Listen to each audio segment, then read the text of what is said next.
All right, everyone, welcome. This is Gabriel Clevenger here with the third installment of Upstate Tables. Today, our episode is with James Adams. I had the opportunity a little while back to sit down with James at, I believe it's called Nacho Taco in Easley, and to just sort of chat. James is the director/principal of Project Go at the A.R. Lewis Opportunity School in Pickens County. And James and his team were already doing some things as far as interventions and utilizing online services for helping kids with school when coronavirus hit. So what happened in the middle of all that was that he and his team got all of a sudden charged to help the rest of the school district to deal with things. And so James just has he has an extraordinary perspective of what it was to really love and serve people and to want the best for them, to do everything that he could for the kids in school and for the school district. So I think you'll enjoy this conversation that I had with James. James is a musician as well. So not only is he an educator, he's a musician. He writes songs and plays music as well. So enjoy this talk with me and James Adams. This is Upstate Tables, episode 3. Enjoy it. But I didn't even know that. But when we got started, I didn't even know that you had that experience last year during the pandemic of having all of a sudden 3,500 kids that you and your team were kind of charged with having to getting to work with through all of this. So tell me, what's your role in the school where you are again? I'm essentially the principal, but since it's not a school where they stay, I'm the director of the alternative programs. Okay, director of alternative programs. Mm-hmm. Okay. And it's called Project Go. That's Project Go. Okay. And is it housed at a certain school, or is it adjacent to one, or in a certain district? I mean, what would you be associated with? School district of Pickens County. Okay. And it is in the old A.R. Lewis Elementary School. Okay. In Pickens, which is now named A.R. Lewis Opportunity School. Gotcha. Okay. So, I know we talked a little bit before we turned the camera on, kind of how you came to be there, but that's a fascinating story, and I'd love for you to tell it about how you had been teaching and sort of the dominoes that fell in place for you to come to be where you are. So I taught for 7 years at the local high school, Easley High School, and about my fourth or fifth year, I was given an opportunity to work with a program for kids who aren't normally in leadership roles and don't really kind of underrepresented, underprivileged kids. And it was called Team Lead. It was State Department funded. It came with a lot of resources. Yeah. So for a year, I had an opportunity to work with those kids. And then the very next year, the grant went away. And so I asked the kids if they wanted to stick around. I stick around with them until they all graduated. Yeah. And then kind of a shift changed. I started teaching honors classes. And so then the team lead became these leaders in the school. It was mostly female honors and AP students who are getting more, not credits, but more like resume builders, application stuffers. Application builders, and they were good kids. I mean, I enjoyed every moment with them. And then as they were nearing their end of the high school, I asked the administration to work with. I wanted to make it back more like what it was originally. I asked for a group of boys, difficult boys, and they gave me. I had 2 classes. I did one the first year, and most of them were older. And then I did the next year. Most of them were freshmen. And so then I got Teacher of the Year after that second year, and then the opportunity came for me to basically get 2 years to finish my degree and research alternative ed, and the superintendent said, I want to do a restorative program. He's big into restorative practices and restorative justice, and so I did a lot of research and came around this. So what are the principles of a restorative program like that? How does it differ from any other school that kids would be enrolled in? So for us, it's generally speaking, we don't get any kid or any student, no students are sent to us who don't have the opportunity to work their way back to their school this year. So they don't all go back, but they all have the opportunity to go back if they're willing and able to do what they need to do to get back. Yeah. So in a way, whether it's academically or behaviorally or whatever, they kind of come to you at a deficit. Yeah. Right? Yeah. Okay. Something either happened or Yeah. about to happen or. Yeah. Yeah. And it's been serious enough that at the school where they came from, they were referred and Yeah. their referral was confirmed for them to leave that school and Right. come to yours. Wow. Okay. So you're like dealing with like your high octane restorative, like. Yeah, we're that last chance youth. I mean, which is why we're able to, extend the grace that we do extend, because I know after me, you lost a year in your home, so I try to prevent that. If you can. So how do you guys do that? What are the principles like that, in an English class, or is it mostly what are the differences like on the academic side, and then what are the differences on the structural or the discipline or whatever side? So we do 6th grade through 12th grade, Okay. and I only have English, math, science, social studies, and an elective teacher, and a special ed teacher. Okay. So, and I've got one other person who was an elementary certified, but now is in a different role. Yeah. So, they teach all 6 through 12. Okay. So the academic piece, we had to have some kind of software or some kind of platform that we could, support kids coming in and out at random times. Yeah. You can't really do that in a traditional teacher creates lessons and we just roll on like a normal school year. So we've got something called Odysseyware is what we use. They come in, that plugs in, makes their academic progress or their course that we've set pretty streamlined, which then, spend a lot of time training the teachers on how to navigate students with difficult behaviors, giving them skills on, that will help them not lose their cool so that they can work with these students. Yeah. And then we got counselor. This year we've got a intervention team. I've got a support employee or not really, they're teacher, certified teacher. They're doing intervention, academic and behavior interventions. One's for the high school, and the other's for the middle school, and they both teach social emotional learning curricula every day to all the students. And then they have break them into small groups, and so everybody's getting academic support, what looks like an academic support, even though they don't aren't sped. And so we're just putting a lot of layers there to try to figure out what the issue is and how we can move them forward. So is some of it still kind of not trial and error, but I guess you're always evaluating as you go. The things you're putting into place. Are there things? Well, shoot, it's kind of hard to tell. I guess over the last year or two with the pandemic, and that was something I wanted to ask you about too. You had said that everything changed for you guys in the middle of that pandemic, and all of a sudden you had a lot more students that you were dealing with. Can you talk me through that? Just kind of how that. Yeah, when our district very quickly and miraculously created a virtual program for K through 12, and it ended up with 3,500 students. And my teachers, my guidance, and my admin, and me and the other admin were tasked with supporting that. So the teachers that they had selected, and so my teachers became middle school teachers, and my guidance counselor became the guidance counselor. Try to, figure all this out on the fly. Yeah. And I worked predominantly with middle and high school, mainly middle school because they had somebody else with high school. Yeah. And then my other admin worked with elementary school. So it was just supporting the learning process. And then as we were learning it together, I was looking at, we had interesting dynamics. The high school was the most equipped for it because they've been doing virtual on some level longer than anybody else. Middle school, we had some experience, or at least my teachers had experience in the platform. Yeah.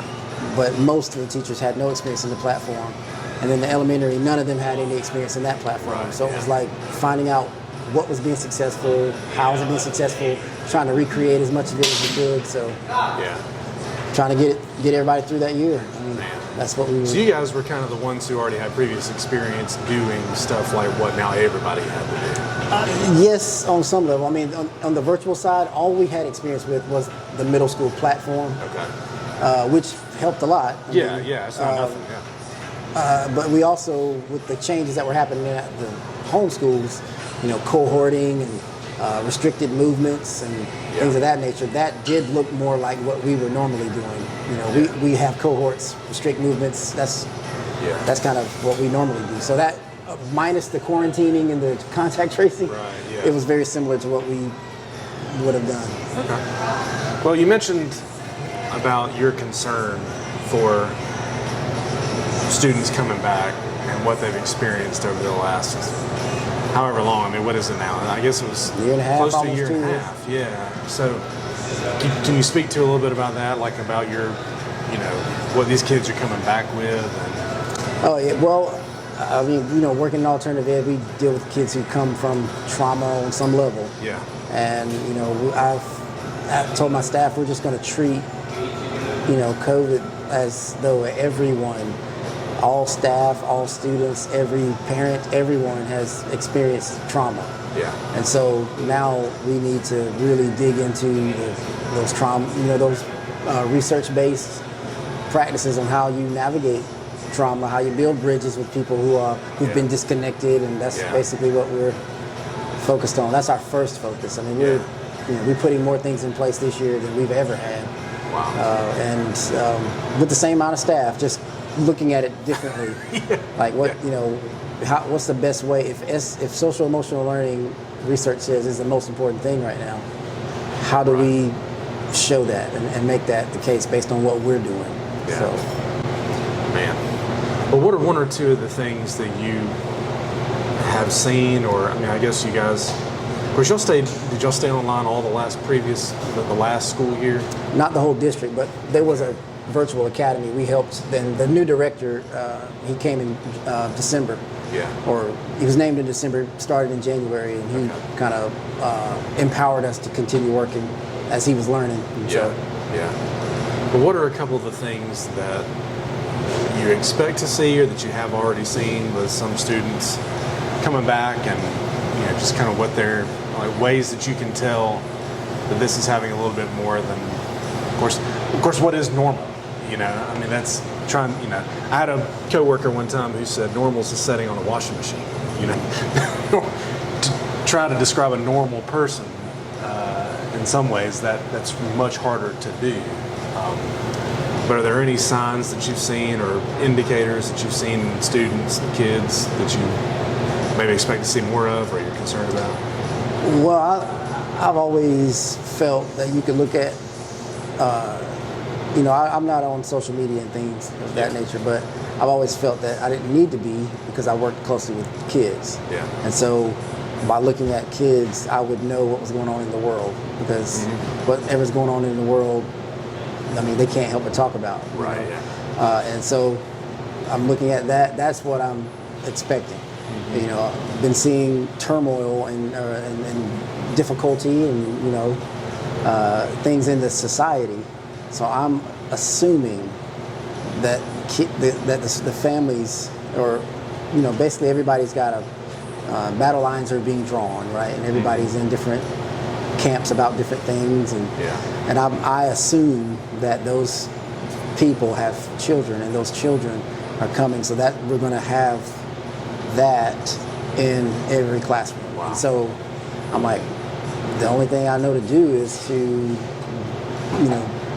live and be a spirit-filled follower of Jesus Christ, because that's that's what's going to help me navigate it.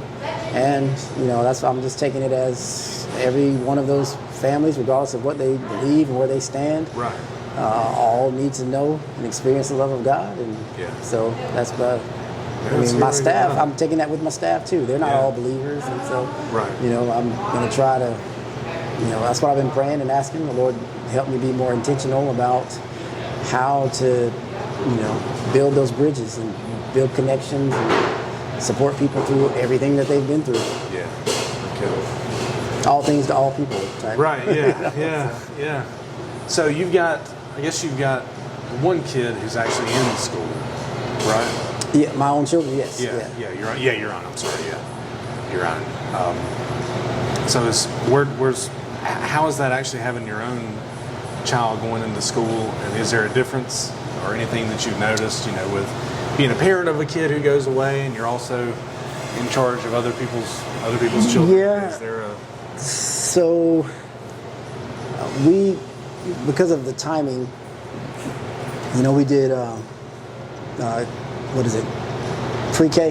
Yeah. So we did pre-K the year before COVID, and we chose a private Christian school. It was small, and our neighbors, one of our neighbors had gone there, and another colleague had a student there, and we just had a great experience. And then so when COVID happened, we were planning to actually do virtual, or we were thinking about it, just because we didn't know about the virus, and nobody knew. Right. But then we decided to let it go back. We prayed, and we said we're going to let it go back face to face. And we went back to the Christian school, and I think the biggest thing for us was this was really her first true school year. Yeah. So we were trying to find anything that resembled what we knew school to be prior. Yeah. And they had that. And so their numbers were small.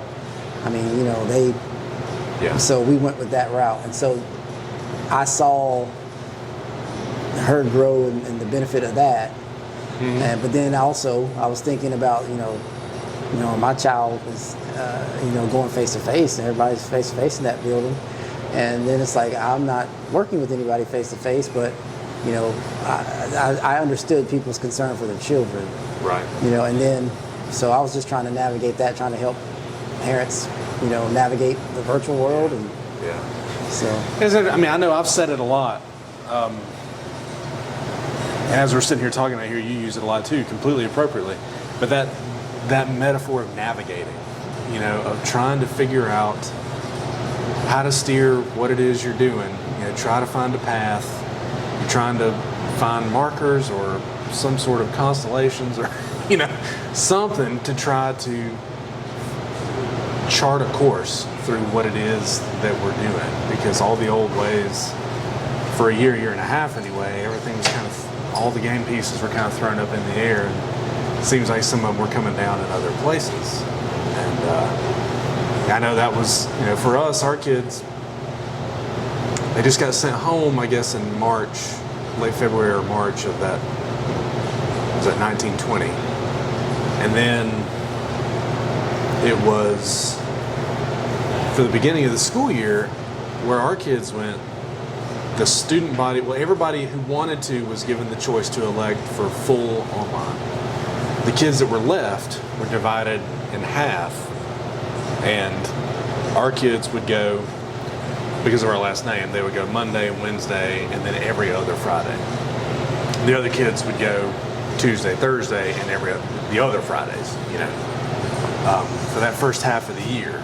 And so we went from, they were just sent home, and the end of that year was so weird, that previous year. And then they went half days, and they still had to be on Zoom for, it was just, everybody was trying to figure it out, and I'm sure the concern, for an educator, this is something that I always wondered. You can speak to it, tell me if it's correct or not, but a lot of people were tempted to be upset that kids were having to report in, or that they were having to be online at certain times or whatever. And it was always in the back of my mind to say, I imagine that for a lot of kids, if their home situation's really poor, pitiful, bad, that in the most charitable iteration possible, those teachers are really concerned about whether some kids are eating, whether they're safe, whether they're, how much of the last year was trying to navigate that challenge, like having to keep up with kids that you knew when they go home, it's probably not as safe a place as being at school. That was a real concern. Our superintendent was very concerned about that, and which is why I felt he did a great job of setting us up with a schedule that, for all the students that were staying face to face, that minimized interruptions. And so we had more face to face time than most districts. Okay. And which I thought was great. And as far as on the virtual side, the director, Darren Bird, when he was named in January, I felt he did a really good job of trusting us to try to figure out how to do that for the virtual kids. And elementary, it was, they had, their schedule was more, they met daily. For various reasons. Middle school was at mid-ground where we were trying to figure out how to do it in a way that provided the flexibility we promised parents, but still afforded some level of accountability, and not really accountability, but more like just availability, check-in, visibility, like make sure you're alive. And so the second half of the year, we did that for the middle school. And, it was tough. It was tough. I imagine. It's one of those things, everything went online, churches, board meetings, whatever. And, but we're restaurants. Yeah. But we're in a relational field. And so, I mean, even doctor appointments were virtual. And I, but in those relational fields, I mean, I just would tell people, like, imagine if you had to operate your marriage virtually for a year. I mean, and that's relationships that you already have. I mean, I've been in conversations where, not